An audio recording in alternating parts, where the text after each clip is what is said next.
ఛానల్ని లైక్ చేసి సబ్స్క్రైబ్ చేసుకోండి. అలాగే మీ విలువైన అభిప్రాయాన్ని కామెంట్ ద్వారా తెలపండి. Please subscribe and support my channel. Hi అండి, వెల్కమ్ టు అవర్ ఛానల్. నేను ఇప్పుడు చదివి వినిపించబోయే కథ జేఎం పార్ట్ 5.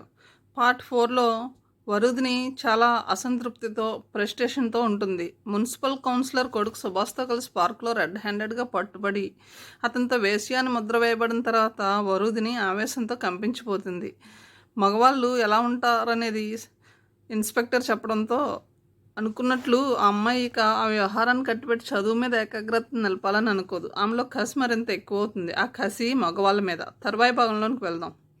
సుభాష్ని ఎలాగైనా అవమానపరచాలని నిశ్చయించుకుంది. సుభాష్ని అవమానపరచడానికి ఆమె ఎన్నుకున్న ఆయుధం సందీప్.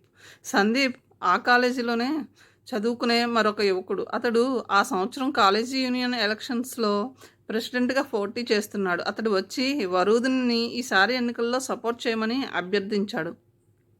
వరూధినికి ఇదొక గొప్ప అవకాశంగా దొరికింది. సుభాష్ని అసూయతో దగ్ధమైపోయేలా చేయాలంటే సందీప్కి చేరువ కావాలని అనుకుంది. దాదాపు 4 రోజుల పాటు ఆమె విశ్రాంతి అనేది లేకుండా సందీప్తో కలిసి పనిచేసింది. బస్సుల్లో, బస్టాండ్లో, కాలేజీ గోడల మీద పాంప్లెట్లు అంటించడం దగ్గర నుంచి స్వయంగా అందరి దగ్గరికి వెళ్ళి సందీప్కి ఓటేయమని అడగడం వరకు నిర్విరామంగా కృషి చేసింది. అంత అందమైన అమ్మాయి స్వయంగా వచ్చి అడగడంతో ఎవరూ కాదనలేకపోయారు. ఎలక్షన్స్లో సందీప్ అత్యంత మెజారిటీతో గెలిచాడు. నా ఈ గెలుపుకి వరూధిని కారణం. నా ఈ అభినందనలన్నీ ఆమెకే చెందాలని పబ్లిక్గా చెప్పాడు. ఆ సాయంత్రం అతను 5 స్టార్ హోటల్లో డిన్నర్ ఇచ్చాడు. ఆ డిన్నర్కి సుభాష్ కూడా వచ్చేలా చూసిందామె. సందీప్ సుభాష్ కన్నా చాలా పై అంతస్తులో ఉన్నాడు. సుభాష్ కేవలం మున్సిపల్ కౌన్సిలర్ కొడుకే. ఆమెకు ఆ రాత్రి జీవితంలో మర్చిపోలేని అనుభూతిగా మిగిలిపోయింది. సుభాష్ చాలా మౌనంగా ఓడిపోయినట్టు కనపడడం ఆమె ఆహాన్ని బాగా సంతృప్తిపరిచింది. సందీప్తో అవసరమైన దానికన్నా ఎక్కువ చనువుగా తిరిగింది. హోటల్లో మీదపడి మరీ మాట్లాడింది. 2 రోజుల తర్వాత ఒంటరిగా ఉన్నప్పుడు Sandeep I love you Varudhini అన్నాడు. ఆమె పొంగిపోయింది. మర్నాడు సందీప్ ఆమెని ఇంటికి ఆహ్వానించాడు. ఈసారి ఆమెకు ఒక్కదానికే పార్టీ అన్నాడు. ఇద్దరూ కలిసి లంచ్ చేసిన తర్వాత ఆమెని బెడ్రూమ్లోకి తీసుకెళ్లాడు. ఇది రెండో అనుభవం. మొదటి అనుభవంలో ఉండే భయం, వణుకు ఈసారి ఆమెలో లేవు. అందువల్ల చాలా సులభంగా అతనికి ఆమె తనని తాను అర్పించుకుంది. అతను ముద్దు పెట్టుకుంటుంటే తను కూడా సహకరించింది. అతడు ఆమెను నెమ్మదిగా ఆక్రమించుకుంటే ఆమెకి సుభాష్ గుర్తొచ్చాడు. సందీప్ భార్యగా సుభాష్ కళ్ళ ముందు కారులో తిరుగుతుంటే అతను ఎలా కొత్తలాడిపోతాడో ఊహించుకుంటూ ఆ అనుభవాన్ని ఆమె ఆస్వాదించింది. దాదాపుగా 2 నెలల పాటు వీరి ప్రేమ వ్యవహారం నిరాటంకంగా సాగింది. కాలేజీకి సెలవులు ఇచ్చారు. ఆ మరుసటి రోజు జరిగింది ఒక దురదృష్టకరమైన సంఘటన. 5వ సారి ఫోన్ చేసిన తర్వాత వరూధినికి అనుమానం వచ్చింది. సందీప్ ఇంట్లోనే ఉన్నాడు కానీ నౌకర్లు లేడని చెప్తున్నారని. మరోసారి నెంబర్ డయల్ చేసింది. చిన్నబాబు లేరమ్మా, బయటికి వెళ్ళారు అని చెప్పి టక్కున ఫోన్ పెట్టేశాడు నౌకరు. వరూధిని అనుమానం బలపడింది. అయితే ఆ అనుమానం సందీప్ పట్ల కాదు, అతనికి ఆరోగ్యం బాగాలేదేమో. ఆ విషయం తెలిస్తే తను గాబరా పడుతుందని అలా చెప్పిస్తున్నాడేమో అనుకుంది. ప్రేమికుడిని అంత తొందరగా అపార్థం చేసుకోవడానికి ఏ అమ్మాయి మనసు ఒప్పుకోదు. అయితే వాస్తవం వేరు. ఆమె సందీప్ ఇంటికి ఆటోలో బయలుదేరింది. అతని ఇంటికి చేరేసరికి దాదాపు అరగంట పట్టింది. గేటు దగ్గర గోర్ఖా నవ్వుతూ సలాం కొట్టి గేటు తెరిచాడు. చిన్నబాబు ఇంట్లోనే ఉన్నారా అని అడిగింది. ఉన్నారనుకుంటానమ్మా, నేను ఇప్పుడే వచ్చాను. 2 కార్లు ఉన్నాయంటే ఇంట్లోనే ఉన్నారన్నమాట అన్నాడు. ఆ ఇల్లు ఆ గోర్ఖా ఆమెకి సుపరిచితమే. ఏ సమయంలో వచ్చిన నౌకర్లు అతి మర్యాద ఇచ్చి గౌరవించేవారు. త్వరలో ఆమె ఇంటి యజమానురాలు కాబోతుందని తెలిసినట్లే ప్రవర్తిస్తారు. వరూధిని ఇంట్లోకి ప్రవేశించింది. ముందు హాల్లో ఎవ్వరూ లేరు. సందీప్ గది పై అంతస్తులో ఉంది. ఆమె మెట్లెక్కి పైకెళ్ళింది. గది తలుపులు దగ్గరగా వేసున్నాయి. అతడికి నిజంగానే అనారోగ్యంగా ఉండి ఉంటుంది. లేకపోతే ఈ వేళలో గదిలో అలా పడుకుని ఎందుకుంటాడు అనుకుంది. ఇప్పుడు తనని చూస్తే ఏమనుకుంటాడు? నీ ప్రేమ ఎంత గొప్పది వరూధిని, చెప్పకుండానే నా అనారోగ్యం గురించి తెలుసుకుని వచ్చావంటే అది నిజంగా నీ ప్రేమ మహత్యమే అంటాడా అనుకుంటూ తలుపు మీద చెయ్యి వేసింది. తొయ్యబోతూ ఆగిపోయింది. లోపల నుంచి ఎవరివో మాటలు వినిపిస్తున్నాయి. అందులో ఒక స్త్రీ స్వరం కూడా ఉంది. ఆ స్వరాన్ని ఆమె గుర్తుపట్టింది. అది తన క్లాస్మేట్ ప్రియాంకది. వరూధిని స్తబ్దురాలిలాగా అలాగే ఉండిపోయింది. ఆమె మనసు ఏ విషయమో ఆలోచించడానికి సంసిద్ధంగా లేదు. ఈ లోపల నుంచి తలుపు తెరుచుకుంది. బయటకు వస్తున్న ప్రియాంక గుమ్మం వద్ద నిలబడి ఉన్న వరూధిని చూసి ఒక్క క్షణం విస్తుపోయింది. అంతలోనే తేరుకుని వెనక్కి చూసింది. సందీప్ మంచం మీద పడుకుని ఉన్నాడు. బయట నీడ కనపడేసరికి చటుక్కున లేచి గుమ్మం దగ్గరికి వచ్చాడు. వరూధిని ఇంకా అలాగే నిస్తేజంగా నిలబడి ఉంది. అయితే సందీప్ మొహంలో ఏ కంగారు కానీ భయం కానీ కనపడలేదు. ఫోన్ చేయకుండా వచ్చావేం వరూధిని అని అడిగాడు మామూలుగా. వరుదిని పెదాలు వణుకుతున్నాయి. కళ్ళు జేగురు రంగులోకి మారాయి. యూ యూ అంది. ఆ తర్వాత ఇంకేం మాట్లాడడానికి నోరు పెగలలేదు. సందీప్ చాలా మామూలుగా కమిన్ వరుదిని అంటూ ఫ్రిడ్జ్ దగ్గరికి వెళ్ళి 3 కూల్ డ్రింక్స్ సీసాలు ఓపెన్ చేసి తీసుకొచ్చాడు. ఇంకా అలాగే నిలబడి ఉన్నావేంటి, వచ్చి కూర్చో, ప్రియాంక తెలుసు కదా అన్నాడు. అప్పుడు కదిలింది వరూధిని. దాదాపు హిస్టరిక్గా మారిపోయినట్లు అతడు భుజాలు పట్టుకుని ఊపేస్తూ, యూ బ్రూట్, నన్ను నమ్మించి మోసం చేస్తావని గట్టిగా అరవసాగింది. వదులు అన్నాడు. ఆమె వదలలేదు. అప్పుడు కొట్టాడు వరూధిని చెంప మీద. ఆ శబ్దానికి గది దద్దరిల్లింది. అంత ఆవేశంలోనూ వరూధిని ఆ హఠాత్ సంఘటనకి స్థానమై అలాగే నిలబడిపోయింది. ప్రియాంక ఇద్దరి వైపు బిత్తరపోయి చూస్తుంది. సందీప్ తాపీగా తన బాటిల్ తీసుకుని వెళ్ళి కుర్చీలో కూర్చొని తాగుతూ అన్నాడు, చూడు వరూధిని, నాకు చాలామంది గర్ల్ ఫ్రెండ్స్ ఉన్నారు. నేను ఎప్పుడూ నిన్ను పెళ్లి చేసుకుంటానని అనలేదు. ప్రేమించడం వరకు ఓకే, కానీ పెళ్ళి అనేది నా డిక్షనరీలోనే లేదు. అది కాక నీకున్న అంతస్తుకి నా లాంటివాడు ఎలా పెళ్లి చేసుకుంటాడనుకున్నావు? ఇందులో మోసం ప్రసక్తి ఏముంది? నీకు నాకు ఇష్టమైంది అనుభవించాం. నాతో పాటు డిన్నర్లకి షికార్లకి తిరిగావు. నీకోసం చాలా ఖర్చు పెట్టాను. అలా ప్రాక్టికల్గా ఆలోచించు, అంతేగాని నువ్వేమిటో ఊహించుకుని నన్ను దానికి జవాబుదారీ చేయకు. అంతవరకు ఎందుకు, ఈ ప్రియాంకనే తీసుకో. మేమిద్దరం ఒకరినొకరు ప్రేమించుకుంటున్నాం, కానీ ఎప్పుడు మా మధ్య పెళ్లి ప్రసక్తి తీసుకురాలేదు. అవునా ప్రియాంక సమాధానం చెప్పలేదు. ఇంకా బెత్తరపోయి చూస్తూ ఉంది. వరూధిని అక్కడి నుంచి వడివడిగా బయటకు వచ్చేసింది.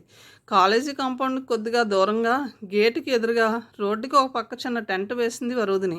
అందులో ఒక జంపుకానా పరిచి దాని మీద కూర్చుంది. టెంట్ ముందు ఒక బోర్డు పెట్టింది. ఆ బోర్డు మీద పెద్దగా ఆమరణ నిరాహార దీక్ష అని వ్రాసి ఉంది. వచ్చేపోయే విద్యార్థులను నిలబడి వింతగా చూస్తున్నారు. ఆ హెడ్డింగ్ కింద మరికొన్ని స్లోగన్స్ రాయబడి ఉన్నాయి. పెళ్లి పేరట అమ్మాయిని మోసం చేసే సందీప్ దౌర్జన్యం నశించాలి, వివాహమే దీక్షకు అంతిమ గమ్యం వగైరా. కూతురు చేస్తున్న పని తల్లిదండ్రులకు ఆ మధ్యాహ్నం తెలిసింది. కృష్ణమూర్తి, రుక్మిణి కంగారు పడ్డారు. కొన్ని క్షణాల పాటు వారిద్దరికీ నోటమాట రాలేదు. కూతురు ఇలా చేస్తుందని వాళ్ళు కలలో కూడా ఊహించలేదు. ముందు తేరుకున్నది కృష్ణమూర్తి. ఇదంతా నీ వల్లనే జరిగింది. ఇంట్లో ఉండేదానివి పిల్లల విషయం పట్టించుకోకుండా ఏం చేస్తున్నావు అంటూ అరిచాడు. రుక్మిణి ఇంకా షాక్లోనే ఉంది. కాలేజీ ఎలక్షన్లో కూతురు బిజీగా తిరుగుతుందని, మంచి పేరు తెచ్చుకుంటుందని అనుకుంది తప్ప ఇలాంటి పరిస్థితి తెచ్చిపెడుతుందని ఆమె ఊహించలేకపోయింది. భర్త కూడా తనని తప్పు పట్టేసరికి తట్టుకోలేకపోయింది. బాగుంది, మధ్యలో నేనేం చేశాను? చిన్నప్పటి నుంచి వాళ్ళకు అలసిచ్చింది మీరు. నేను మందలించినప్పుడల్లా ఇండివిజువాలిటీ, వ్యక్తిత్వం అంటూ వాళ్ళ ఎదురుగా నన్ను తిట్టేవారు. ఇక నేను చెప్పింది వాళ్ళు వినిపించుకుంటారా? జరగకూడదు జరిగేసరికి తప్పు నాదైపోయింది అంది గట్టిగా. అంటే నీ ఉద్దేశం వాళ్ళు చెడిపోతుంటే చూస్తూ ఆనందించమని చెప్పాననా? పొద్దుటి నుంచి రాత్రి దాకా కష్టపడి సంపాదించుకొస్తున్నానే. ఇంట్లో ఉండేదానివి. వాళ్ళు ఏ దారిలో వెళ్తున్నారో చూసుకోవాల్సిన బాధ్యత నీది కాదా? ఎప్పుడు చూసినా ఫ్రెండ్స్, క్లబ్లు అంటూ తిరిగావు. పట్టించుకునే వాళ్ళు లేక వాళ్ళు అలా తయారయ్యారు. తన వాదనని ఎప్పుడు అలాగే బలపరుచుకుంటాడు అతను. క్లబ్లు, ఫ్రెండ్స్ అంటూ అలవాటు చేసింది కూడా మీరే. బిజినెస్ కమ్యూనిటీలో మన స్టేటస్ నిలబెట్టుకోవాలని పెద్దింటి ఆడవాళ్ళు పేకాటికి రమ్మన్నారంటే ఇంకేం, అదే మనకు కావాల్సిందని సంతోషపడి నన్ను పంపడం మీరే చేశారు. వరూధిని ఎలక్షన్లో తిరుగుతుందంటే అది నా కూతురని మురిసిపోయింది కూడా మీరే. ఇప్పుడు ప్లేట్ ఫిరాయించి నన్ను అంటున్నారు అంది రుక్మిణి ఏడుస్తూ. పరిస్థితులన్నీ సజావుగా సాగిపోతున్నంతకాలం ప్రతివారు ఆదర్శ దంపతులే. ఒకరి పట్ల మరొకరికి అవగాహన లేకుండా ఆలోచన రహితంగా రోజుల్ని ఈజీగా గడిపేసే దంపతులందరూ ఎప్పుడోకప్పుడు ఎదుర్కోవాల్సిన పరిస్థితే అది. అరగంట సేపు ఒకరినొకరు నిందించుకున్న తర్వాత కూల్ అయ్యారు ఇద్దరు. కాలేజీకి వెళ్ళి దాన్ని 4 తిట్టో తన్నో ఇంటికి తీసుకొద్దాం, తర్వాత కాళ్ళు చేతులు విరగొట్టి గదిలో పడేస్తాను అంటూ లేచాడు కృష్ణమూర్తి. వాళ్ళిద్దరూ కాలేజీకి చేరేసరికి చాలా పెద్ద గుంపు తయారైంది. కాలేజీ అమ్మాయిలతో టెంట్ నిండిపోయింది. వారి మధ్య ఎక్కడో కూర్చుని ఉంది వరూధిని. ఆమె మెడ నిండా దండలున్నాయి. అంతమందిలో కూతుర్ని విడిగా పిలిచి ఎలా మందలించాలో అర్థం కాలేదు కృష్ణమూర్తికి. అంతమంది సపోర్ట్ చేస్తున్నారంటే వరూధిని చేస్తుంది తప్పు కాదేమోనన్న భావం కూడా కలిగింది. ఇంతలో ఒక అమ్మాయి, రండి అంకుల్, ఆంటీ వచ్చి కూర్చోండి, మహిళా సమాజం వాళ్ళు ఫ్రెష్ రిపోర్టర్లు కూడా వస్తున్నారు. ఆడపిల్లల్ని నమ్మించి మోసం చేసే వెధవలకు ఇలాగే గట్టిగా బుద్ధి చెప్పాలని మీరు నొక్కి చెప్పండి అంటూ ఆహ్వానించింది. ఆమె ఎలక్షన్లలో సందీప్కి వ్యతిరేకంగా పోటీ చేసి ఓడిపోయిన ఒక అభ్యర్థి. కృష్ణమూర్తి పూర్తిగా చల్లబడిపోయాడు. కూతురు చేస్తున్న దాంట్లో ఎలాంటి తప్పు కనపడలేదు. ఈ లోపల ప్రెస్ వాళ్ళు వచ్చారు. రకరకాల యాంగిల్స్లో ఫోటోలు తీసుకున్నారు. పెళ్లి కాకుండానే ఒక యువకుడికి శారీరకంగా దగ్గర అవడం తప్పుగా అనిపించలేదా మీకు? అడిగిందో లేడీ రిపోర్టరు. ప్రేమ అంటే నమ్మకం. మనం ఎన్నో సినిమాల్లో చూసాం. హీరో హీరోయిన్లు వర్షంలో తడిసి పెళ్లి కాకుండానే దగ్గర అవడం, ఏదో కారణాల వల్ల పెళ్లి జరగకపోవడం, ఆమె బిడ్డను కని పోషించడం, ఆమె తప్పు చేసినట్లు మనకి అనిపించదు. పైగా గొప్ప త్యాగమయ్యగా ఆమె పట్ల అనుభూతి చూపిస్తాం. హీరో హీరోయిన్లు ముసలి వాళ్ళు అయ్యాక కలిసినా పొంగిపోతాం. అలాంటి సినిమాలు పదే పదే చూసి 100 రోజులు ఆడిస్తాం. కానీ నిజ జీవితంలో ఒక అమ్మాయి ప్రేమించిన వ్యక్తి పట్ల నమ్మకంతో అతడికి దగ్గరైతే ఆమెను అవమానించడం, వెక్కిరించడం, సంఘంలో చీడపురుగు అనడం జరుగుతుంది. ఇది అన్యాయం కాదా? ఇలాంటి అన్యాయాలు సమస్య పోవాలనే నేను ఈ దీక్ష పట్టింది అంది వరూధిని ఆవేశంగా. హియర్ హియర్ చాలామంది చప్పట్లు కొట్టారు. కూతురు అలా మాట్లాడుతుంటే తల్లిదండ్రులు కూడా మురిసిపోయారు. సందీప్ మిమ్మల్ని పెళ్లి చేసుకుంటానని ప్రామిస్ చేశాడంటున్నారు. దానికి సాక్ష్యం మీ దగ్గర ఉందా? అది ఉంటే డైరెక్ట్గా కోర్టుకు వెళ్ళేదాన్ని. అయినా ప్రేమించిన వ్యక్తి చేసే ప్రామిస్లన్నీ రికార్డ్ చేసుకునే ఉద్దేశం ఉంటే అది ప్రేమ అవుతుందా? కూతురి మాటల్ని కళ్ళు విస్పారితం చేసుకుని వింటున్న రుక్మిణి మధ్యలో కలుగజేసుకుని, మా ఇంటికి వచ్చినప్పుడు కూడా సందీప్ అదే ఉద్దేశం వెలిబుచ్చాడు. వాళ్ళ మమ్మీ డాడీ విదేశాల్లో ఉన్నారని, రాగానే ఇంటికి తీసుకొస్తానని కూడా చెప్పాడు అంది. కృష్ణమూర్తి భార్యని మెచ్చుకోలుగా చూశాడు. వరూధిని కూడా తల్లివైపు ఆశ్చర్యంగా చూసింది. సందీప్ను ఒకసారి తను బలవంతంగా ఇంటికి తీసుకెళ్ళింది. మీ అమ్మ వాళ్ళను తీసుకురా అని తల్లి పదే పదే అడిగితే విదేశాలకు వెళ్ళారు, రాగానే తీసుకొస్తాను అన్నాడు అతడు. దాన్ని ఇంత సందర్భానుసారంగా తల్లి ఉపయోగించడం గొప్ప విషయం. తల్లి తెలివితేటలకు మురిసిపోయింది. రుక్మిణి ఆలోచనలు వేరే విధంగా ఉన్నాయి. సందీప్ అల్లుడైతే వచ్చే లాభాలు అప్పుడే బేరీజు వేసుకుంటుంది. దాదాపు కూతురు పెళ్ళి అయిపోయిందనే ఊహించేసుకుంటుంది. మీ అమ్మాయి చేస్తున్న ఈ సమ్మె సమంజసనీయమైందని మీరు నమ్ముతున్నారా అని ఒక విలేకరి డైరెక్ట్గా కృష్ణమూర్తిని అడిగాడు. మా అమ్మాయే కాదు, ఏ ఆడపిల్లైనా ఇలాంటి అన్యాయానికి గురి అయినప్పుడు అది బహిరంగపరిచి పోరాడడం చాలా అవసరం. అప్పుడు కానీ ఆడపిల్లలతో ఆడుకునే అబ్బాయిలకు బుద్ధి రాదు అన్నాడు కృష్ణమూర్తి ఆవేశంగా. మరోసారి చప్పట్లు మార్మోగాయి. అర్ధరాత్రి 12 దాటాక మెలకు వచ్చింది వరూధినికి. టెంట్ బయట ఒక వ్యక్తి నిల్చుని ఉన్నాడు. ముందు ఆమెకి భయం వేసింది. కానీ ఆ యువకుడు అక్కడే నిలబడి ఉన్నాడు. చీకట్లో పోలిక స్పష్టంగా తెలియడం లేదు. కూతురితో పాటు రుక్మిణి కూడా టెంట్లోనే పడుకుని ఉంది. ఆమె గాఢ నిద్రలోనే ఉంది. అంత క్రితం రోజు రాత్రి తోడుగా ఉన్న స్నేహితురాళ్ళిద్దరూ ఇంట్లో పనుందని ఆ రోజు రాలేదు. తల్లిని నిద్ర లేపాలనుకుంటూ ఉండగానే ఆ యువకుడు వెలుగులోకి వచ్చాడు. అతడు సుభాష్. ఆ రోజు పార్కులో ఇన్స్పెక్టర్ పట్టుకున్నప్పుడు ఆమెని ఒక వేశ్యగా చిత్రీకరించి వెళ్ళిపోయిన మున్సిపల్ కౌన్సిలర్ కొడుకు. నిజానికి అతడి మీద కసితోనే ఆమె సందీప్కి చేరువైంది. ఆ టైంలో అతడిని అక్కడ ఊహించలేదు వరూధిని. ఆమె ఆశ్చర్యంలో ఉండగానే సుభాష్ ఆమెని బయటికి రమ్మన్నట్లు సైగ చేశాడు. బయటంతా నిర్మానుష్యంగా ఉంది. ఆమె మొదట తల్లిని నిద్రలేపుదామనుకుంది. కానీ తర్వాత ఆలోచన విరమించుకుని తనే బయటకు వచ్చింది. వరూధినికి బాగా నిస్సత్తుగా ఉంది. అయినా ఓపిక తెచ్చుకుని సుభాష్ దగ్గరకు వచ్చింది. సుభాష్ పట్ల ఉన్న అసహ్యము, కోపము కన్నా ఆ సమయంలో అతను ఎందుకు వచ్చాడన్న ఉత్సుకతే ఎక్కువ ఉంది. ఇద్దరు చీకట్లో టెంట్కి దూరంగా వెళ్ళి కూర్చున్నారు. ఉపోద్ఘాతం ఏమీ లేకుండా సుభాష్ ప్రారంభించాడు. దీనికి అంతటికీ కారణం నేనని నాకు తెలుసు వరూధిని. నేను నీకు చేసిన అన్యాయానికి నా మీద నీకెంత అసహ్యం ఉందో కూడా అర్థం చేసుకోగలను. జరిగిందంతా మర్చిపోని ఒక్క వాక్యంలో చెప్పలేను. ఇంత అర్ధరాత్రి ఇలా రహస్యంగా రావడంలో నీ ఉద్దేశం ఏమిటి? ఆ విషయం చెప్పు, కరుగ్గా అడిగింది. మన గురించి కాలేజీలో 10 మందికి తెలుసు. అందరూ ఉండగా నేను వస్తే ముఖ్యంగా ఈ పరిస్థితుల్లో అది బాగోదని రాలేదు. మరి ఇప్పుడెందుకు వచ్చావు? నీ పరిస్థితి చూసి నా హృదయం కదిలిపోయింది. నీ పట్టుదల చూసి ముచ్చటేసింది. నేనెంత విలువైన వస్తువును కోల్పోయానో అర్థమైంది. అతడు ఆగి అన్నాడు. ఈ పోరాటంలో నువ్వు గెలవాలని మనస్ఫూర్తిగా నేను కోరుకుంటున్నాను వరూధిని. అది చెప్పడానికి ఈ అర్ధరాత్రి వచ్చాను. వరూధిని కొద్దిగా కరిగింది. థ్యాంక్స్ అంది మనస్ఫూర్తిగా. ఇంకో విషయం కూడా. ఏమిటి? సందీప్ ఏ పరిస్థితుల్లోనైనా నిన్ను వివాహం చేసుకోకపోతే నేను చేసుకుంటాను. నేను నిన్ను ప్రేమిస్తున్నాను వరూధిని, నిజంగా. వరూధిని విభ్రాంతురాలై చూసింది. కానీ నాకు సందీప్కి మధ్య స్నేహం ఎంతవరకు వచ్చిందో నీకు తెలుసుగా. నేను ప్రేమిస్తున్నది నీ శరీరాన్ని కాదు, నీ మనసుని. ఆకాశంలో మెరిసింది. వర్షం కురిసే సూచనలు కనపడుతున్నాయి. చల్లటి గాలి రివ్వున వీస్తోంది. సుభాష్ అన్నాడు. ఆ విషయం చెప్పడానికి ఇది సరైన సమయం కాదని నాకు తెలుసు, కానీ నీ మేలు గురించి ఆలోచించేవాడిని నేనొక్కడిని ఉన్నానని నువ్వు తెలుసుకుంటే చాలు. వరుదిని కొంచెం ఆగి అంది. 6-3 3-6 నేను సందీప్ని వివాహం చేసుకునేలా చేసి తీరుతాను. నా పోరాటం అందుకే. ఈ పోరాటంలో నీవు గెలిస్తే మంచిదే, కానీ ఇందులో కొంచెం తెలివితేటలు కావాలేమో అనిపిస్తుంది నాకు. వరుదిని మొహం చిట్లించి అనుమానం ఎందుకు వచ్చింది అని అడిగింది. సందీప్ తండ్రి మినిస్టర్గా చేశాడు. కేంద్రంలో కూడా బాగా పలుకుబడి ఉంది. ఇంత చిన్న పోరాటానికి అతడు లొంగిపోతాడనుకోను. పైగా ఈ జనాల్లో ఇప్పుడున్న వేడి కొంతకాలం పోతే ఉండదు. ఇప్పుడే ఏమైనా చేయాలి. వరుదినికి అతడు చెప్తున్న దానిలో లాజిక్ కనపడింది. ఏం చేస్తే బాగుంటుందంటావు అని అడిగింది.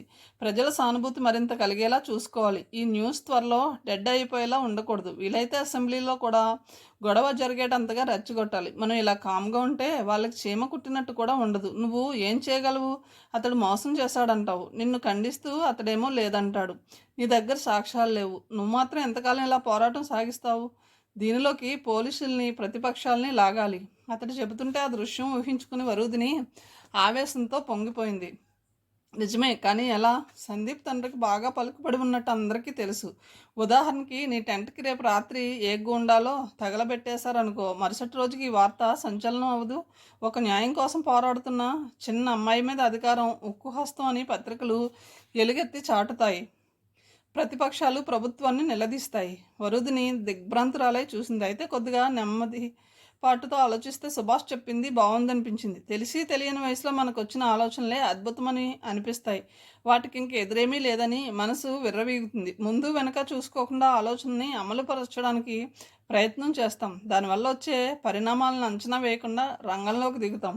ఎదురు దెబ్బది చిన్నదైతే మెచ్యూరిటీ వస్తుంది, పెద్దదైతే తిరిగి కోలుకోలేనంత అనుభవం వస్తుంది.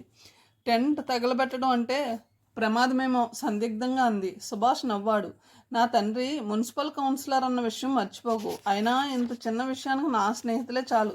అంతా నేను చూసుకుంటాను. నాకేదో భయంగా ఉంది సుభాష్, వరుదిని అన్నాడు. సుభాష్, నీ ప్రాణానికి నా ప్రాణం అడ్డు వేస్తాను. నువ్వు నన్ను నమ్ము. ఆమె కరిగిపోయింది. థ్యాంక్స్. నీకు నేను ఎలా కృతజ్ఞతలు చెప్పుకోవాలో అర్థం కావడం లేదు. ఇంత జరిగాక కూడా నువ్వు నా మీద ఇంత ప్రేమ చూపిస్తున్నావంటే నీ మీద నాకు ప్రేమ ఎప్పుడూ ఉంది వరుదిని. తెలిసి తెలియని వయసులో పోలీసులు మనల్ని ఆ టైంలో రెడ్ హ్యాండెడ్గా పట్టుకుంటే బెదిరిపోయిన మాట నిజమే, కానీ నీ శరీరపు ప్రతిస్పర్శ నాలో ఇంకా మిగిలి ఉంది. అతడు ఆగి అన్నాడు. నేను ఎంత బాధపడ్డానో నా మనసుకే తెలుసు. నువ్వు ఆ సందీప్తో కనపడిన ప్రతి క్షణము నాలో అపరాధ భావం కలిగేది. మన బంధం గుర్తొచ్చేది. ఒకటి మాత్రం నిజం, నీకు నేనున్నానని గుర్తుంచుకో. చెప్పానుగా, ఈ క్షణమైనా నువ్వు సరేనంటే నిన్ను పెళ్లాడడానికి నేను సిద్ధం. వరుదిని నెమ్మదైన స్వరంతో థ్యాంక్స్ అంది. అతడు ఆమె చేతిని అందుకున్నాడు. నేను ఈ చేతి మీద ముద్దు పెట్టుకోవచ్చా వరుదిని? ఆమె సమాధానం చెప్పలేదు. అతడు సుతారంగా ఆమె అరచేయి వెనుక వైపు ముద్దాడాడు. మెరిసిన మెరుపు కాంతితో అతడి కళ్ళల్లో తడిని చూసింది. అలాగే శిలాప్రతిమలా నిలబడిపోయింది. అతడు లేచి ఆమె నుదుటిని స్నేహభావంతో నాసిక కొన్ని ముద్దాడి వెళ్ళొస్తాను అని వెళ్ళిపోయాడు. ఆకాశంలో మెరుపులు అక్కడ ప్రదేశాన్ని 1-2 సార్లు వెలుగుతో నింపాయి. రుక్మిణి ఇంకా గాఢ నిద్రలోనే ఉంది. ఆ తర్వాత రోజు జనం మరీ పలచబడిపోయారు. దగ్గర స్నేహితురాలు మాత్రం వచ్చి కాసేపు కూర్చుని వెళ్ళిపోయారు. ఉన్నట్టుండి ఎందుకులా వెనక్కి తగ్గారో రుక్మిణి కృష్ణమూర్తులకు అర్థం కాలేదు. ప్రియతం వారం రోజుల క్రితమే స్నేహితుడి పెళ్ళని ఏదో ఊరు వెళ్ళాడు. అతడు ఉంటే కాలేజీ పిల్లల్ని తీసుకొచ్చి ఏదో గొడవ చేసేవాడు. వరుదిని మనసంతా రాత్రి జరగబోయే సంఘటన తలుచుకుంటూ టెన్షన్గా ఉంది. రుక్మిణి కృష్ణమూర్తులకు రాత్రి జరిగిన విషయమేమీ తెలియదు. దిగులుగా కూర్చుని ఉన్నారు. అంతలో అక్కడికి నిఖిత వచ్చింది. ఆ అమ్మాయిని చూడగానే రుక్మిణికి కాస్త సంతోషం వేసింది. రుక్మిణిలో క్రితం రోజు ఉన్న హుషారు లేదు. క్రితం రోజు పేపర్లో పడిన వార్తలన్నీ చూసి ఢిల్లీ నుంచి ప్రధానమంత్రే టెలిగ్రామ్ పంపిస్తాడన్నంత నమ్మకంతో ఉందావిడ. అది రుక్మిణి తప్పు కాదు. వరుదిని ఆరోగ్యాన్ని పరామర్శిస్తూ దేశం నలుమూలల నుండి టెలిగ్రామ్లు వస్తున్నాయి అని 2 రోజుల క్రితమే ఒక లోకల్ పత్రిక రాసి సెన్సేషన్ కలగజేయాలనుకుంది. నిజానికి ఒక్క కార్డు కూడా రాలేదు. ఎలా ఉంది? నిఖిత వరుదిని పక్కన కూర్చుంటూ అడిగింది. ఎలా ఉంటుందమ్మా? 4 రోజుల నుంచి పచ్చి మంచినీళ్ళు అయినా ముట్టుకోలేదు. ఎప్పుడు స్పృహ తప్పుతుందో అన్నట్లుంది. ఎవరూ పట్టించుకోవడం లేదు. కాలనీలో ఉండే తోటి ఆడపిల్ల ఇంత సాహసానికి దిగితే మీరైనా వచ్చి సపోర్ట్ చేయవచ్చుగా అంది నిష్ఠూరంగా. వరుదిని చేస్తున్న ఈ పని గొప్ప సాహస కార్యంగా మీకు అనిపిస్తుందా ఆంటీ? ఎదురు ప్రశ్న వేసింది నిఖిత. కాదంటావా? ఎంతమంది అమ్మాయిలు ఎన్ని రకాలుగా మోసపోతున్నారు. ఒక్కరైనా ఇలా పబ్లిక్గా న్యాయం కావాలని అడిగారా? నిఖితకు ఆమెను చూస్తే జాలేసింది. నా కూతురు మా పరువు తీసేసిందంటూ 4 రోజుల క్రితం గుండెలు బాదుకుని కాలనీలో ఏడ్చింది ఆమె. ఇలా సమ్మె చేస్తే సందీప్ మంచివాడై వరూధిని పెళ్లి చేసుకుని ఆమెని సుఖపెడతాడన్న నమ్మకం మీకుందా? అడిగింది నిఖిత. సుఖపెట్టని పెట్టకపోని చట్టబద్ధంగా నాకు రావాల్సిన హక్కు కోసం నేను పోరాడుతున్నాను అంది వరూధిని కల్పించుకుంటూ. చట్టం వేరు, ధర్మం వేరు వరూధిని. చట్టపరమైన న్యాయం నీకు జరగాలనుకున్నప్పుడు సరైన రుజువులు, సాక్ష్యాలు నువ్వు చూపించగలగాలి. ఈరోజు పేపర్ చూసావా? లేదమ్మా. ఏం రాశారు? నిన్న మొన్న ఆంధ్రదీపం వాళ్ళు భలే సపోర్ట్ ఇచ్చారులే అన్నాడు కృష్ణమూర్తి. ఈరోజు పేపర్లో సందీప్ ఇంటర్వ్యూ వేశారు ఇవాళ. ఇదంతా ఒక ప్రొఫెషనల్ గేమ్ ఆంటీ. పేపర్ వాళ్ళకి కావాల్సింది సర్క్యులేషన్. స్పెక్యులేషన్తోటో స్కాండల్స్తోటో సర్క్యులేషన్ పెంచుకోవడమే వాళ్ళకి తెలిసింది. వరూధిని దగ్గర ఎలాంటి రుజువులు లేవని వాళ్ళకి అర్థమైంది. పైగా మొన్న ఆమె తన ఇంటర్వ్యూలో సందీప్కి చాలామంది అమ్మాయిలతో పరిచయం ఉందని తెలుసని చెప్పింది. అలాంటి వాడిని ఎలా నమ్మింది అని ప్రశ్నిస్తున్నారు వాళ్ళు. సందీప్ తన ఇంటర్వ్యూలో అసలు తనెప్పుడూ ఆమె దగ్గర పెళ్లి ప్రస్తావన తేలేదని, ఆమె తన వెంటబడి విసిగించేదని చెప్పాడు. అది అన్యాయం. చాలాసార్లు పెళ్లి ప్రస్తావన తెచ్చాడతను అంది వరూధిని ఆవేశంగా. పెళ్లి ప్రసక్తి గురించి నీ దగ్గర ఎలాంటి సాక్ష్యం లేకుండా జాగ్రత్త పడ్డాడు అతను. కానీ నువ్వు రాసిన ఉత్తరాలు అతడి దగ్గర ఉన్నాయి. అతడితో నువ్వు ఏ రకంగా ఎంజాయ్ చేసింది, ఆ అనుభవాలను తిరిగి కోరుకుంటున్న విషయం, రాత్రులు నిద్ర పట్టడం లేదన్న విషయం చాలా వివరించి రాసావుగా. వాటి కాపీలను కూడా అతడు పేపర్ వాళ్ళకి ఇచ్చాడు. వాటిని బట్టి అతడికి ఎలాంటి ఇంట్రెస్ట్ లేదని, నువ్వే అతడి పొందు కోరుకున్నావని నిర్ణయించేశారు. వరూధిని మొహం మాడిపోయింది. ఇది ఆమె ఊహించని దెబ్బ. వాళ్ళు ఆ విధంగా మాట్లాడుకుంటూ ఉండగా అక్కడికి ఓ రౌడీ లాంటి వ్యక్తి వచ్చాడు. చూడ్డానికి పెద్ద గోండాలా ఉన్నాడు. అయితే అతడేమీ మాట్లాడలేదు. ఒక చిన్న ప్యాకెట్ ఇచ్చి వెళ్ళిపోయాడు. దాని మీద with best compliments from Subhash and Sandeep అని రాసి ఉంది. వరూధిని మనసు కీడు శంకించింది. ఈలోపు నిఖితే ఆ ప్యాకెట్ విప్పింది. అందులో ఒక కొత్త ప్యాకెట్ ట్రాన్సిస్టర్ ఉంది. దాని చుట్టూ రిబ్బన్ కట్టి ఉంది. అయితే అందులో క్యాసెట్ కూడా ఉంది. రుక్మిణి, విష్ణుమూర్తి ఒకరి మొహాలు ఒకరు చూసుకున్నారు. నిఖిత టేప్ రికార్డర్ ఆన్ చేసింది. అందులోంచి సంభాషణ వినిపించింది. ఒక కంఠం వరూధిని, రెండోది సుభాష్ది. వరూధిని, నీ ప్రాణానికి నా ప్రాణం అడ్డు వేస్తాను, నన్ను నమ్ము. థ్యాంక్స్. ఇంత జరిగాక కూడా నువ్వు నా మీద ఇంత ప్రేమ చూపిస్తున్నావంటే. వరూధిని స్వరం. పోలీసులు మనల్ని ఆ టైంలో రెడ్ హ్యాండెడ్గా పట్టుకుంటే బెదిరిపోయిన మాట నిజమే. కానీ నీ శరీరపు ప్రతిస్పర్శ నాలో ఇంకా మిగిలి ఉంది. నేను ముద్దు పెట్టుకోవచ్చా వరూధిని? సుభాష్ కంఠం. అందరూ నిర్విన్నులే ఆ సంభాషణ వింటున్నారు. ఆ ఖాతాలు పొంగలేదు, అగ్నిపర్వతాలు పేలలేదు. అంతా నిశ్శబ్దమే. ఆ నిశ్శబ్దంలోంచి సంభాషణ వినిపిస్తూ ఉంది. వరూధిని ఏడవడం మొదలుపెట్టింది. మిగతా వారికి ఇంకా పూర్తిగా అర్థం కాలేదు. ఈ లోపల కాలేజీ స్నేహితురాలు ఒక ఆమె అక్కడికి పరిగెత్తుకు వచ్చింది. ఆ అమ్మాయి చేతిలో ఒక వాల్ పోస్టర్ ఉంది. వరూధిని, నువ్వు దీక్ష మానేయకపోతే ఈ పోస్టర్లు ఊరంతా అతికిస్తారట అంది. దాన్ని విప్పి చూస్తే వెనుక టెంట్. అక్కడ నిలబడి వరూధిని, ఆమెని ముద్దు పెట్టుకుంటూ సుభాష్. క్రితం రాత్రి మెరిసింది ఆకాశం కాదు, ఫ్లాష్. ప్రస్తుతం మాత్రం హృదయంలో పర్జన్య ఘోష, కళ్ళు బైర్లు కమ్ముతున్నట్లు మెరుపులు. ఒక రాజకీయ నాయకుడు వేసిన చదరంగపు టెత్తికి మేఘంతో ఢీకొనవద్దు సుమా అని చిన్న హెచ్చరిక.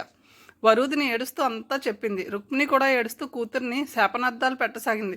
బుద్ధి లేనిదానా, ఎంత ఒళ్ళు బలిసిందే నీకు, వాడు పిలిస్తే అలా అర్ధరాత్రి వెళ్ళిపోవడమేనా అని తిట్టసాగింది.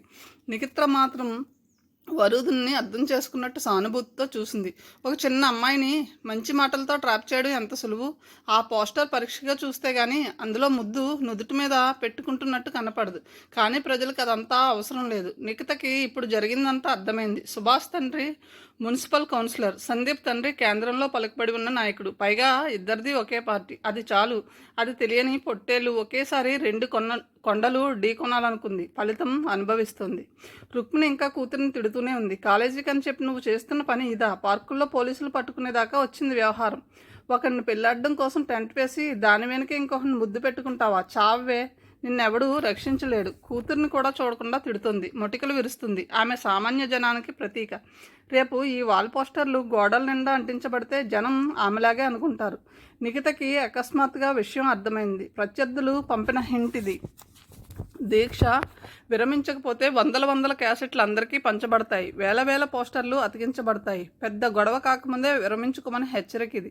ఆమె వరూధిని వైపు చూసింది. వరూధిని ఇంకా షాక్ నుంచి తేరుకోలేదు. ఆ షాక్ సుభాష్ వలన వచ్చిందో సందీప్ తండ్రి వలన వచ్చిందో తెలియదు. కానీ ఏ క్షణమైనా స్పృహ తప్పి పడిపోయేలా ఉంది. కృష్ణమూర్తి ఒక్కడే కాస్త స్పృహలో ఉన్నట్టు కనపడ్డాడు. పరిస్థితి తనే సరిదిద్దాల్సిన అవసరం నిఖితకి కనబడింది. వయసులో చిన్నదైనా పరిస్థితులే ఆమెకి పెద్దరికాన్ని ఆపాదించాయి. ఇంతకు ఇంతకు పూర్వం నీకు సుభాష్ అనే వ్యక్తితో కూడా సంబంధం ఉందని, దానికి రుజువులు కూడా తన దగ్గర ఉన్నాయని అన్యాపదేశంగా చెబుతున్నాడు. డబ్బున్న అబ్బాయిలు వెంటబడి ఎవరినో ఒకరిని ట్రాప్ చేయడమే నీ ధ్యేయంగా సృష్టించారు. రుక్మిణి కృష్ణమూర్తుల మొహాలు పాలిపోయాయి. అమ్మాయిలంతా ఉన్నట్లుండి అలా వెనక్కి తగ్గడానికి కారణం మాత్రం వాళ్ళకు అర్థమైంది. వాళ్ళ ఆలోచనలు పసిగట్టినట్లుగా నిఖిత అంది. సందీప్ చాలా డబ్బున్నవాడే కాదు, పలుకుబడి ఉన్నవాడు. మిగతా వాళ్ళు ఇప్పుడు భయపడుతున్నారు. ఎవరి సపోర్ట్ ఇక వరుదినికి ఉండదు అంకుల్. అంటే నేను ఇక ఓడిపోయినట్లయినా?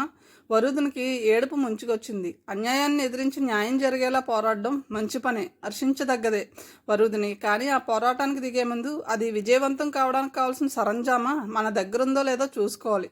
అది లేనప్పుడు నలుగురిలో నవ్వులు పాలవడం మాత్రమే మనకు మిగిలేది. ఇప్పుడు ఏమిటి చేయడం? ఉన్నట్టుండి దానంతటది దీక్ష విరమిస్తే నిజంగానే నలుగురిలో నవ్వులు పాలవుతాం అన్నాడు కృష్ణమూర్తి దిగులుగా. పోనీ ఒక పని చేయండి అంకుల్. ఏమిటి? ఆశగా అడిగాడు. మీ ఫ్యామిలీ డాక్టర్ని పిలిపించి మాట్లాడండి. వరుదిని ఆరోగ్యం బాగా క్షీణించిందని స్టేట్మెంట్ ఇచ్చి వాళ్ళ నర్సింగ్ హోమ్లో అడ్మిట్ చేయండి. 2 రోజుల తర్వాత ఇంటికి తీసుకెళ్ళవచ్చు. అదే కారణం వల్ల ఆమెని దీక్ష విరమింప చేశారని అందరూ అనుకొనివ్వండి అంది నిఖిత. ఆ ఐడియా చాలా బాగుందనిపించింది. కృష్ణమూర్తి డాక్టర్కి ఫోన్ చేయడానికి వెళ్ళాడు. అవినాష్ టీ తాగి త్వరగా రెడీ అవ్వాలి, మనం పార్టీకి వెళ్ళాలి. పార్వతి టీ కప్ అందించి హడావుడిగా వెళ్ళబోయింది. చాలా అలసటగా ఉందమ్మా, నేను రాను, మీరు వెళ్ళండి అన్నాడు టీ షిప్ చేస్తూ. పరందామయ్య గారని పెద్ద ఇండస్ట్రియలిస్టు, మీ డాడీకి బాగా కావాల్సిన వాళ్ళు. ఆవిడ కళ్ళల్లో మెరుపు అతడికి అర్థం కాలేదు. డాడీ పేరు చెప్పగానే మరి మాట్లాడలేకపోయాడు. అవసరమైతే తప్ప ఆయన అతడిని పార్టీలకు రమ్మని బలవంతం చేయడు. ఏదో పాత డ్రెస్ వేసుకోకు, మొన్న కుట్టించిన కొత్త గ్రే కలర్ షూట్ వేసుకో చెప్పి వెళ్ళింది పార్వతి. ఇలాంటి సాసింపులకి 10 ఏళ్ల వయసు వరకు అవినాష్కి కోపం వచ్చేది. అది బయట పెట్టుకునే ధైర్యం లేక మరో రకంగా వ్యక్తపరుచుకుని తృప్తి పడేవాడు. అతడి ఆత్మహత్య ప్రయత్నం ఆ రకంగా జరిగింది. ఆ తర్వాత ఆత్మన్యూన్యత భావం అతడిని నోరెత్తనివ్వలేదు. భయంతో ప్రతిదీ పాటించేవాడు. అతడికి తెలియకుండానే ఇప్పుడు అది అలవాటుగా మారిపోయింది. సూట్ వేసుకుంటుంటే చిరాగ్గా అనిపించింది. లైట్గా ఫ్యాన్ షర్ట్ వేసుకుంటే బాగుంటుంది అనిపించింది. సడన్గా అతనికి నిఖిత గుర్తొచ్చింది. నీకు నచ్చిన విషయం పైకి చెప్పే ధైర్యం లేనంత కాలం నువ్వు మారలేవు. ఎదుటివారికి హాని కలిగించినది నీ తృప్తికి సంబంధించింది అయినప్పుడు అది అమల్లో పెట్టలేకపోవడం వట్టి పెరుగుతనం అంటుందామె. వింటుంటే అది ఎక్స్ట్రాలా నిజం అనిపిస్తుంది. కానీ ఆచరణలో పెట్టాల్సి వచ్చేసరికి ఏదో బెరుకు. ఎందుకు వచ్చిన గొడవలే అనుకుంటాడు. అవినాష్ ఇంకా కాలేదా? తండ్రి అరుపుకి బయటకు పరుగు పెట్టాడు అవినాష్. పార్టీలో ఎక్కువ జనం లేరు. పరమానందయ్య గారు పెద్ద కూతురు, అల్లుడు 1 రోజులు హాలిడే కోసం అమెరికా నుంచి వచ్చారు. వాళ్ళు కాక ఆయన తమ్ముడు కుటుంబం మాత్రం ఉన్నారు. మా పెద్దమ్మాయి ఇంజనీర్, చాలా ఇంటెలిజెంట్, అమెరికాలో మంచి ఉద్యోగంలో ఉంది. రెండో అమ్మాయి నందినికే చదువు అంటబట్టలేదు, ఇంటర్లో ఆపేసింది. కానీ మిగతా విషయాల్లో చాలా చురుకు. అది లేకపోతే ఇల్లు చిన్నపోతుంది గర్వంగా చెప్పాడు ఆయన. మా వాడు కూడా చాలా బ్రిలియంట్. టాటా కన్సల్టెన్సీలో జాబ్ వచ్చినా మమ్మల్ని వదిలి వెళ్ళడం ఇష్టం లేక మానేశాడు. ఒక్క చెడు అలవాటు కూడా లేదు. శంకరం అంతకంటే గర్వంగా పరిచయం చేశాడు. అయితే మన మధ్య దేనికి? అమ్మాయి నందిని అవినాష్కి మన ఇల్లు చూపించు, డ్రింక్స్ కలుపుతూ అన్నాడు ఆయన. రండి అంది నందిని చిరునవ్వుతో. అవినాష్ ఇబ్బందిగా తల్లి వైపు చూశాడు. సిగ్గుదేనికి అవినాష్, వెళ్ళు. పార్వతి కళ్ళతోటే ఆజ్ఞాపిస్తూ అవినాష్ లేవక తప్పలేదు. నందిని వస్తున్న నవ్వుని ఆపుకుంటూ ముందుకు నడిచింది. ఇల్లు చాలా బాగుంది. పక్కన అమ్మాయి మనిషి రూపంలో ఉన్న వసపెట్టెలా వాగుతుంది. మైకేల్ జాక్సన్ పేరు చెప్తేనే ఊగిపోతుంది. అతడి లేటెస్ట్ ఆల్బమ్ నుంచి అతడికి వచ్చిన చర్మవ్యాధి వరకు అన్ని వివరంగా చెప్పుకుపోతుంది. ఫోన్ మోగడంతో ఆమె వాగుడికి బ్రేక్ పడింది. గోడల మీద ఆయిల్ పెయింటింగ్స్ చూడడంతో నిమగ్నమైపోయాడు అతడు. నందిని కంఠం గట్టిగా వినపడుతుంది. బెంగళూరుకి ఫ్లైట్లోన గంటలో వెళ్ళిపోతాం. వట్టి బోరు. ట్రైన్లోనే బాగుంటుంది, బాగా ఎంజాయ్ చేయొచ్చు. రిజర్వేషన్ లేదటనా? వెయిటింగ్ లిస్ట్లో తీసుకో, 100 రూపాయలు పడేస్తే సీట్లు బర్తులు అన్నీ దొరుకుతాయి అంటుంది నందిని ఫోన్లో. అవినాష్కి మళ్ళీ నిఖిత జ్ఞాపకాలు చుట్టుముట్టాయి. బెంగళూరు నుంచి రైల్లో వస్తున్నప్పుడు ఆమెతో మాట్లాడిన తొలి అనుభవం గుర్తొచ్చింది. అన్నీ ఉన్న విస్తరాకే అణిగిమణిగి ఉంటుందన్న సూక్తి గుర్తొచ్చింది. మంచినీళ్ళ కోసం ముందు గదిలోకి వెళ్ళబోతూ ఆగిపోయాడు అవినాష్. తల్లి తండ్రి హాల్లో కూర్చొని మాట్లాడుకుంటున్నారు. అమ్మాయి పెద్ద అందగతి కాకపోయినా బోలా మనిషి, నాకు బాగా నచ్చింది అంది పార్వతి. అవును, డబ్బున్న పిల్లనన్న అహం ఏ కోసానా లేదు. చాలా కలివిడిగా తిరిగింది కదూ అన్నాడు శంకరం. మామూలు డబ్బు అనకండి, అదొక జమీందారీ సంపదలా ఉంది. వాళ్ళు ఒక గదికి పెట్టిన ఖర్చు మనం మొత్తం ఇంటికి ఖర్చు చేయలేకపోయాం. పెద్దమ్మాయి ఇండియా తిరిగి వచ్చే ప్రసక్తి లేదు. అక్కడే వాళ్ళకు బోల్డ్ ఆస్తి ఉందట. ఇక్కడ ఉన్నదంతా చిన్నపిల్లకే. అలాగా? అయితే మరీ అదృష్టం. ఇంతకీ ఆయన మన వాడి ప్రస్తావన తెచ్చారా? పార్వతి స్వరంలో ఆదుర్ద. అవినాష్ ఆయనకు బాగా నచ్చాడు. మిగతా వాళ్ళ అభిప్రాయం కూడా అడగాలిగా. వారం తర్వాత కలవమన్నాడు. వాళ్ళు ఒప్పుకుంటే బాగుండునండి. అది మన అదృష్టం అనుకోవాలి. వాళ్ళు సరేనంటే అందరం తిరుపతి కొండకు వెళ్దాం అంటూ అప్పటికప్పుడు మొక్కేసుకుంది పార్వతి. అవినాష్కి అంతా షాకింగ్గా ఉంది. ఇంత చేసేది పెళ్లి చూపుల తతంగం అన్నమాట. మాట వరుసకైనా ఒక్క మాట చెప్పలేదు. మొదటిసారిగా తల్లి తండ్రి తనను బొమ్మను చేసి కుట్ర పన్నుతున్నట్లుగా అనుమానం వచ్చింది అతనికి. ఇంతకీ అబ్బాయి ఏమంటాడో అంటున్నాడు శంకరం. వాడి మొహం, వాడికి ఏం కావాలో వాడికే తెలియదు. అన్నీ మనమే చూసి పెట్టాలి. అయినా అమ్మాయికేం తక్కువని ఒప్పుకోకపోవడానికి. అవినాష్ అక్కడ నిలబడలేక లోపలికి వెళ్ళిపోయాడు. ఆ తర్వాత ఆఫీస్కి వెళ్ళినా కూడా అతడికి మనసులో లేదు. ఎప్పుడు పని తప్ప మరి ఇంకేమీ పట్టినట్టుండే బాస్ అలా చిరాగ్గా ఉండడం చూసి అతని పర్సనల్ సెక్రటరీ కూడా ఆశ్చర్యపోయింది. మరో 10 నిమిషాలు ఆగి అతడికి ఉండబట్టలేనట్టు నిఖితకి ఫోన్ చేశాడు. హలో అని అటు నుంచి ఒక మగ గొంతు చిరాగ్గా వినిపించింది. నిఖిత కావాలండి. మీరెవరు? నా పేరు అవినాష్. ఆమెకు మీరేమవుతారు? అవినాష్కి ఏం చెప్పాలో తోచలేదు. నేను ఆమె ఫ్రెండ్ని. ఆమెతో అర్జెంటుగా మాట్లాడాలి. ఆమె బిజీగా ఉంది. ఇంకెప్పుడు ఇలా పర్సనల్ కాల్స్ చేయకండి. ఫోన్ కట్ అయింది. అవతల వైపు నుంచి వినిపించిన నిర్లక్ష్యానికి వెటకారానికి అవినాష్ బాధపడ్డాడు. అతనున్న పొజిషన్కి ఇలాంటి పరిస్థితిని ఎదుర్కోవాల్సిన పరిస్థితి ఎప్పుడూ రాలేదు. కొన్ని నిమిషాల పాటు అలాగే బల్ల మీద మోచేతులు ఉంచుకొని అరిచేతుల మధ్య మొహం దాచుకుని ఉండిపోయాడు. అతడి చిరాకు మరింత ఎక్కువైంది. కొన్ని నిమిషాల తర్వాత అతడు బెల్ కొట్టాడు. లోపలికి వచ్చిన ఫ్యూన్తో సెక్రటరీని పిలవమని చెప్పాడు. పర్సనల్ సెక్రటరీ లోపలికి వచ్చింది. ఆమెకి 22 ఏళ్ళు ఉంటాయి. కూర్చోండి అన్నాడు. ఆమె ఎదుటి కుర్చీలో కూర్చొని ప్యాడు పెన్సిల్ తీసుకుని సిద్ధమైంది. డిక్టేషన్ ఏమీ లేదు అని మౌనంగా ఉండిపోయాడు. ఆమెకి అర్థం కాలేదు. పొద్దున్న నుంచి అతను చిరాగ్గా ఉండడం గమనించిందేమో. కొంచెం చొరవ తీసుకుని ఎనీ ప్రాబ్లం సార్ అడిగింది నమ్రతగా. ఒక ఫోన్ చేయాలి అన్నాడు అతను. ఆమె ఆశ్చర్యం మరింత ఎక్కువైంది. నన్ను చేయమంటారా అని అడిగింది. అప్పటికి అవినాష్ తనేం మాట్లాడాడో అర్థమై సిగ్గేసింది. కానీ ఆమె అలా అడగడంతో అతనికి కొంచెం దారి దొరికినట్టయింది. గిల్టీ నిండిన స్వరంతో నెమ్మదిగా అన్నాడు. నిఖిత అని ఒక అమ్మాయి. ఆ అమ్మాయితో మాట్లాడాలి. వాళ్ళు ఫోన్ ఇవ్వడం లేదు. సెక్రటరీ మనసులోనే నవ్వుకుంది. ఇలాంటి వ్యవహారాల్లో తన బాస్ చిన్న పిల్లాడిలా కనపడ్డాడు. చొరవగా ఫోన్ దగ్గరికి లాక్కొని నెంబర్ చెప్పండి సార్ అంది. అవినాష్ చెప్పాడు. ఆమె డయల్ చేసింది. అవతల నుంచి హలో అని వినిపించగానే నా పేరు స్పందనండి. నిఖిత వాళ్ళ పక్కింట్లో ఉంటాను. వాళ్ళ అమ్మగారికి యాక్సిడెంట్ జరిగింది. కొంచెం అర్జెంటుగా పిలుస్తారా అంది కంగారు ధ్వనిస్తున్న స్వరంతో. అవినాష్ తల మునకలయ్యేటంత ఆశ్చర్యంతో ఆమె వైపు చూశాడు. అటు నుంచి నిఖిత రాగానే ఆమె చిరునవ్వుతో ఫోన్ అతనికి ఇచ్చింది. అటు నుంచి నిఖిత హలో హలో అంటుంది. అవినాష్ థ్యాంక్ యూ అన్నాడు కృతజ్ఞత నిండిన స్వరంతో. సెక్రటరీ లేచి బయటకు వెళ్ళిపోయింది. అటు నుంచి ఇంకా నిఖిత హలో హలో అంటూనే ఉంది. నేను నిఖిత అవినాష్ని అన్నాడు. ఈసారి ఆశ్చర్యపోవడం నిఖిత వంతైంది. ఇంతవరకు ఎప్పుడు అవినాష్ ఇలా ఫోన్ చేయలేదు. ఏమిటి విషయం అవినాష్ అంది. నువ్వు అర్జెంటుగా బయటకు రా. నేను 5 నిమిషాల్లో మీ ఆఫీస్ దగ్గర ఉంటాను. ఈసారి నిఖిత కంగారు పడింది. ఏమైంది అవినాష్? ఏమన్నా అని ఏదో అనబోతుంటే నువ్వు వస్తావుగా, వచ్చిన తర్వాత చెప్తాను అని ఫోన్ పెట్టేయబోయాడు. నాకు పర్మిషన్ ఇవ్వరు అవినాష్. ఇవ్వకపోతే సెలవు పెట్టు. సెలవు కూడా ఇవ్వకపోతే ఉద్యోగానికి రాజీనామా చేయి. నేను వచ్చేస్తున్నాను అని ఫోన్ పెట్టేసి బయటకు వచ్చాడు. తల వంచుకుని గబగబా హాలు బయటకు నడుస్తున్న అవినాష్ని చూసి సెక్రటరీ మనసులోనే నవ్వుకుంది. ప్రేమ తాలూకు తీవ్రత ఎంత ఉంటుందో ఆమెకి 3 సంవత్సరాల క్రితం నుంచి తెలుసు. నువ్వు ఫోన్ చేయడమే ఒక సర్ప్రైజ్. ఇలా హోటల్లో కలిసి మాట్లాడాలంటే ఇంకా పెద్ద ఆశ్చర్యం. అప్పుడే అనుకున్నాను ఇలాంటి విషయం ఏదో ఉందని. ఇంతకీ అమ్మాయి బాగుందా? కట్నం ఎన్ని లక్షలు? నవ్వుతూ అడిగింది నిఖిత. దీన్నంతా నువ్వు నవ్వులాటుగా తీసుకున్నట్టున్నావు అన్నాడు అవినాష్ సీరియస్గా. మీ తల్లిదండ్రులు ఇంటికొచ్చి ఈ విషయం మాట్లాడుకునేంత వరకు నీకు అసలు అనుమానం రాలేదంటే, నువ్వు పెళ్లి చూపులకు వెళ్ళావన్న విషయం కూడా తెలియదంటే నవ్వు రాకుండా ఉంటుందా? చెప్పు మరి. అవినాష్ నిజాయితీగా చెప్పాడు. నాకు అలాంటి ఆలోచనలు రావు. ఆలోచించడం అంటూ జరిగితే అది నీ గురించే. నిఖిత మొహంలో నవ్వు మాయమైంది. నా విషయం నేను స్పష్టంగా చెప్పాను కదా అవినాష్. మరో 2 ఏళ్ళు నా దగ్గర ప్రేమ పెళ్లి విషయం తెచ్చి కూడా లాభం లేదని. కానీ వాళ్ళు నా పెళ్లి నిశ్చయం చేయబోతున్నారు. అటువంటప్పుడు నువ్వు నీ అభిప్రాయం వాళ్ళకి చెప్పి ఉండవలసింది. చెప్పి ప్రయోజనం లేదు నిక్కి. నా మంచి చెడు ఏమిటో నాకు తెలియదని, వాళ్ళు చేసేదంతా మంచి కోసమని కట్టి పడేస్తారు. నిఖితకి అతన్ని చూస్తే జాలేసింది. దాదాపు 25 ఏళ్ళుగా ఆలోచనలను రిమోట్ కంట్రోల్లో పెట్టినట్లు తమ ఆధీనంలో ఉంచుకున్నారు. మా వాడికి బంగాళదుంప వేపుడంటే ఇష్టం, అరటికాయ వేపుడంటే అస్సలు ఇష్టం ఉండదు అని 10 సార్లు అంటే అరటికాయ వేపుడు రుచి చూడడానికి కూడా అవినాష్ ఇష్టపడ్డు. అలా పెంచారు అతన్ని. తమకి ఇష్టం లేనివి పిల్లలకి అందకుండా చేసి వాటి పట్ల పిల్లలకి అయిష్టాన్ని పెంచి మా పిల్లలకి మా పోలికలే వచ్చాయని సంతోషించే తల్లిదండ్రులు ఈ దేశంలో కోకోళ్ళలు. వాళ్ళకి సజీవ ఉదాహరణ ఈ అవినాష్ తల్లిదండ్రులు కూడా అనుకుంది నిఖిత. 25 వచ్చినా మా వాడికేం తెలియదు, అన్నీ మేమే చూసుకోవాలి అని 10 మందికి చెప్పుకుని గర్వపడే తల్లిదండ్రులు ఆ 10 మంది దృష్టిలో తమ కొడుకుని ఒక చేతగాని దద్దంగా సృష్టిస్తున్నారని ఆలోచించరు. తమలోని ఈగోని సంతృప్తి పరచుకోవడానికి బిడ్డల్ని బలిపశువులుగా చేసే తల్లిదండ్రులు ఈ సమాజంలో అసలైన శిక్షార్హులు. ఏమిటి నిక్కి ఆలోచిస్తున్నావు? ఇప్పుడు నేనేం చేయాలి? అవినాష్ గొంతు దీనంగా పలికింది. ఏం చేస్తే బాగుంటుందని నీకు అనిపిస్తుంది? ఎదురు ప్రశ్న వేసింది నిఖిత. ఒకసారి మీ నాన్నగారు కానీ అమ్మగారు కానీ వచ్చి మాట్లాడితే ఎవరితో? అతని మాటలు పూర్తి కాకుండానే కటువుగా అడిగింది. మా పేరెంట్స్తో.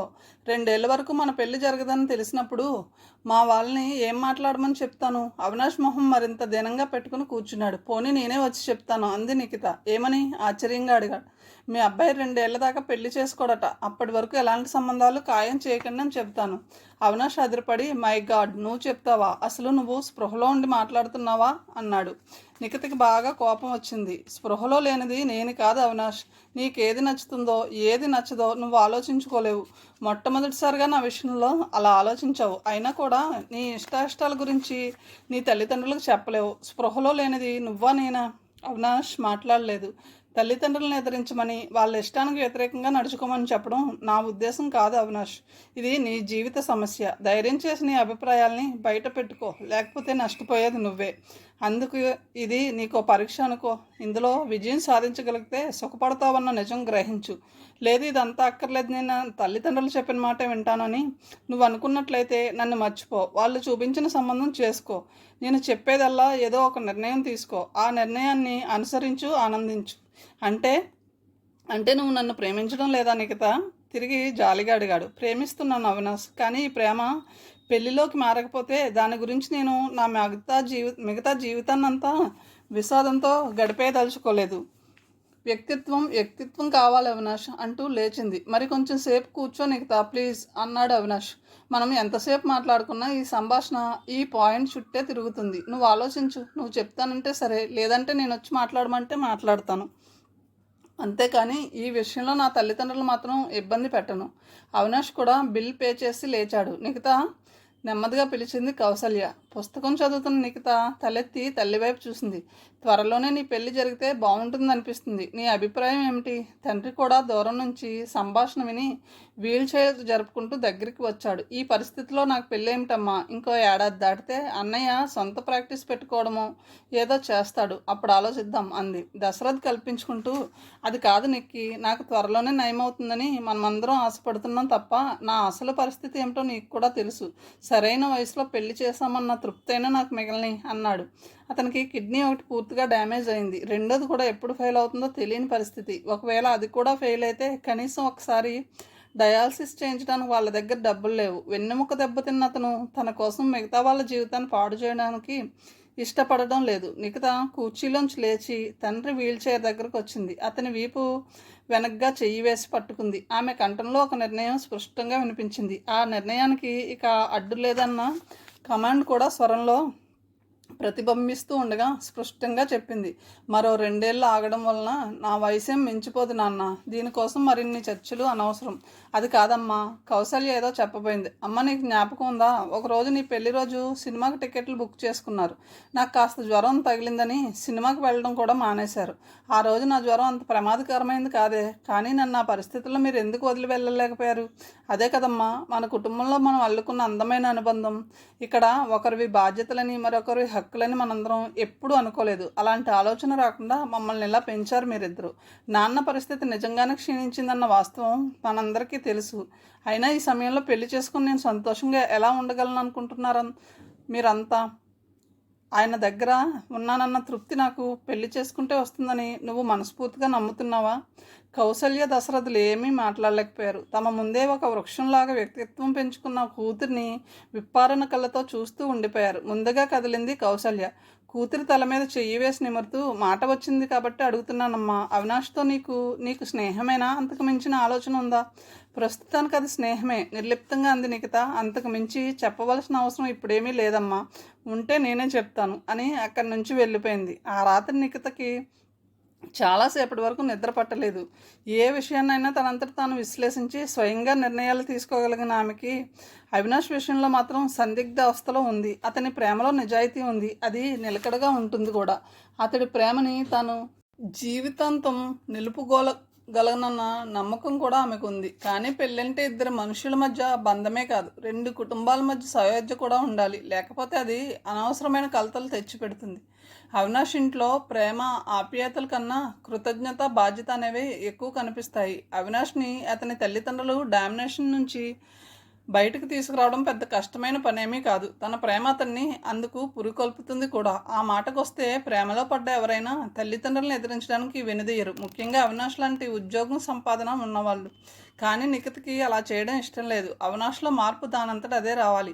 తనలోని బలహీనతని అతను గెలవగలగాలి, తల్లిదండ్రులను ఒప్పించాలి. అంతే తప్ప తను వెనుక ఉండిదంతా జరిపించిందని, తన ప్రోద్బలం వల్లే అవినాష్ ఈ నిర్ణయం తీసుకున్నాడని తనకి అనిపించిన రోజు ఇంకా ఆ గిల్ట్ ఫీలింగ్ జీవితాంతం వెంటాడుతూనే ఉంటుంది. అంతకన్నా వివాహం జరగకపోవడమే మంచిది.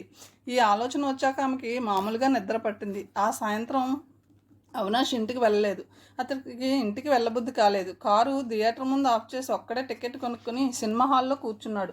ఇంటర్వెల్ అయ్యేసరికి బాగా తలనొప్పిగా అనిపించి బయటకు వచ్చేశాడు. అక్కడ రఘుప్రసాద్ ఆయన భార్య కనిపించారు. అవినాష్ని చూసి, ఏమిటి నువ్వు ఒక్కడవే సినిమాకి వచ్చావా అని అడిగాడు ఆశ్చర్యంగా. అవినాష్ బలవంతంగా నవ్వి, అవునంకుల్, ఏం తోచలేదు, అందుకే వచ్చాను అన్నాడు. ఏమిటి డల్గా కనిపిస్తున్నావు అని అడిగింది రఘుప్రసాద్ భార్య. వాళ్ళు అవినాష్ కుటుంబానికి ఫ్యామిలీ ఫ్రెండ్స్. కొంచెం సేపు కూల్ డ్రింక్ తాగుతూ అక్కడే మాట్లాడుకున్నారు. టాపిక్ దశరథ్ మీదకి మళ్ళింది. దశరథ్ ట్రీట్మెంట్ తీసుకుంటున్నది ఆ డాక్టర్ ఆసుపత్రిలోనే. దశరథ్ కూతురు నిఖిత తెలుసుగా, చదువు మానేసి ఉద్యోగంలో చేరింది అన్నాడు రఘుప్రసాద్. అక్కడ నిఖిత ప్రసక్తి వచ్చేసరికి అవినాష్ గుండె వేగంగా కొట్టుకోసాగింది. తెలుసు అన్నట్లు మామూలుగా తల ఊపాడు. అంత చిన్నతనంలోనే బాధ్యత అంతా నెత్తిన వేసుకుంది. అటు అన్నయ్యని చదివిస్తూ ఇటు ఇంట్లో ఇద్దరు పేషెంట్లకి సఫర్యులు చేస్తుంది.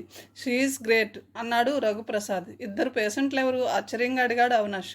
వాళ్ళ నాన్నగారికి వెన్నెముక దెబ్బ తగిలింది, వీల్ చైర్లో తిరుగుతుంటారని తెలుసు. ఇంకో పేషెంట్ ఎవరు? అయితే నీకు చాలా విషయాలు తెలియవన్నమాట. అవునులే, వాళ్ళు అలా బయటకు చెప్పుకునే వాళ్ళు కాదు. నేనైనా డాక్టర్ని కాబట్టి నాకు అన్నీ చెప్పి ఉంటారు. వాళ్ళ నాన్నగారికి కిడ్నీ ప్రాబ్లం కూడా ఉంది. మహా అయితే ఒక సంవత్సరంన్నర బతుకుతారు. ఆయన ట్రీట్మెంట్కి వాళ్ళు చాలా ఖర్చు పెట్టారు. ఇంకొక బ్యాడ్ న్యూస్ ఏమిటంటే నిఖిత వాళ్ళ అమ్మకి యూట్రస్ క్యాన్సర్. అది బాగా ముదిరిపోయిన స్టేజ్లో ఉంది. ఎప్పుడేమవుతుందో తెలియదు. పాపం వాళ్ళ కుటుంబాన్ని చూస్తే జాలేస్తుంది. నిఖిత 2 సంవత్సరాల టైం ఎందుకు అడిగిందో అవినాష్కి ఇప్పుడు అర్థమైంది. ఆమె తనతో అంత కటువుగా ఎందుకు మాట్లాడిందో కూడా తెలిసింది. అయితే కోపం రాలేదు, అతడికి కళ్ళ వెంట నీళ్లు తిరిగాయి. ఎప్పుడూ చూచాయిగా కూడా ఏ విషయమూ చెప్పని ఆమె గొప్పతనం ముందు తనెంతో అల్పుడులా తోచాడు. తనతో మాట్లాడుతున్నంతసేపు ఆర్థికంగా కానీ మానసికంగా కానీ తను ఎటువంటి బాధపడుతున్నట్లు ఆమె ఏ క్షణంలో కూడా బయటపడలేదు. తన దగ్గర ఇంత డబ్బుండి కూడా ఆమె తనని ఒక్క పైసా సహాయం అడగలేదు. అవినాష్కి తలనొప్పి మరింత ఎక్కువైనట్లు అనిపించింది. ఇంతలో సినిమా తిరిగి స్టార్ట్ అవుతున్నట్లు బెల్ వినిపించింది. వెళ్దాం రా అన్నాడు రఘుప్రసాద్. లేదంకుల్, మీరు వెళ్ళండి, నేను ఇంటికి వెళ్ళిపోతాను, నా ఒంట్లో బాగాలేదు అని అక్కడి నుంచి బయటకు వచ్చేసాడు. అవినాష్ కార్ పార్క్ చేసి ఇంట్లోకి అడుగు పెడుతుండగానే గుమ్మంలో ఎదురొచ్చింది పార్వతి. ఏరా, ఎక్కడికి వెళ్ళిపోయావు? ఆఫీస్కి ఫోన్ చేస్తే సాయంత్రమే వెళ్ళిపోయావన్నారు. నువ్వెంతసేపు అయినా రాకపోయేసరికి నాకు తలనొప్పి కూడా వచ్చేసింది అంటూ పెద్దగా అరిచింది. ఆమె మాటల్లో ఆందోళన కంటే అధికారం ఎక్కువ ధ్వనించడాన్ని అవినాష్ మొట్టమొదటిసారి గుర్తించాడు. ఈ లోపల ఆఫీస్ నుంచి తండ్రి కూడా వచ్చేశాడు. భార్యను చూసి, ఏమిటి తలనొప్ప, తలపట్టుకు కూర్చున్నావు అని అడుగుతున్నాడు లోపల. ఆ అవినాష్ మూలంగానే ఇదంతాను. రాత్రి 8:30కు వచ్చాడు. అందులోనూ కారు తీసుకెళ్లాడమో, దాంతో భయమేసింది, టెన్షన్తో తలనొప్పి వచ్చేసింది అంటూ ఫిర్యాదు చేసింది. అవినాష్కి అర్థం కాలేదు. తను ఎప్పుడు ఆఫీస్కి వెళ్ళినా కారు తీసుకుని వెళ్తాడు. మరి తల్లి ఎందుకు ఇలా మాట్లాడుతుంది? భోజనం చేస్తున్నంతసేపు కనీసం 10 సార్లు తన తలనొప్పి గురించి ప్రస్తావించింది తల్లి. పార్థసారథి గారు ఏమన్నా కబురు చేశారా? తండ్రి అడిగాడు. ఏం లేదు, మీకు చేయలేదా ఆఫీస్కి అంది పార్వతి. శంకరం నెమ్మదిగా నిట్టూరుస్తూ, ఇంకా ఏవో సంబంధాలు చూస్తున్నారట, అన్నీ చూశాక చెట్టులు చేసుకుంటారనుకుంటాను అన్నాడు. పార్వతి కంఠంలో నిరాశ ఉక్రోషం ధ్వనించాయి. మన వాడికన్నా మంచి సంబంధం వాళ్ళు కాగడా పెట్టి వెతికినా సంపాదించలేరు.